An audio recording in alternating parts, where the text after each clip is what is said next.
আসসালামু আলাইকুম রহমতুল্লাহ। রবীন্দ্রনাথ ঠাকুরের কুঠি বাড়ি থেকে আমি তরিকুল ইসলাম। আমরা কলেজ থেকে গিয়েছিলাম ঘুরতে রবীন্দ্রনাথ ঠাকুরের কুঠি বাড়ি। সেখানে আমরা অনেক বন্ধুরা ছিল, অনেকে গল্প করতেছিলাম আর দেখতেছিলাম।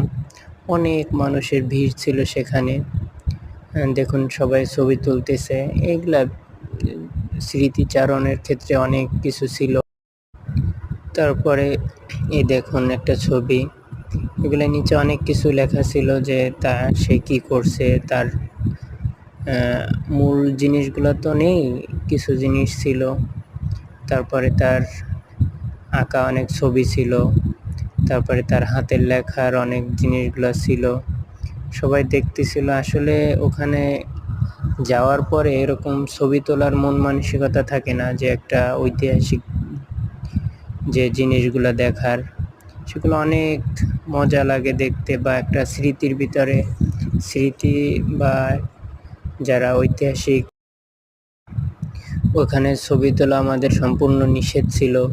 তারপর আমরা তার হাতের লেখার অনেক জিনিসপত্র দেখতেছিলাম। তার হাতের লেখা মাশাআল্লাহ অনেক সুন্দর ছিল। আমরা হাজী মোহাম্মদ মহসিন কলেজ খুলনার থেকে গিয়েছিলাম, সকালে গিয়েছিলাম, আমাদের গাড়িতে সমস্যা হয়েছিল। এই দেখেন তার হাতের লেখা মাশাআল্লাহ অনেক সুন্দর ছিল। আসলে ঐতিহাসিক দিন বা ঐতিহাসিকদের যে স্মৃতি বা তাদের লেখা, তাদের আর্ট, তাদের যে সবগুলোই সবসময় সুন্দর হয়ে থাকে।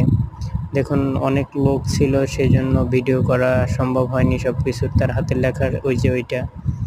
তারপরে এই যে সে একটা টেবিলে খেত, সেই টেবিল। তারপরে তার একটা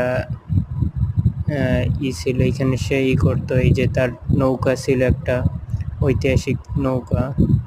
তারপরে বারান্দায় একটা নৌকা আছে, স্টিলের লোহার নৌকা। এই দেখেন এই যে একটা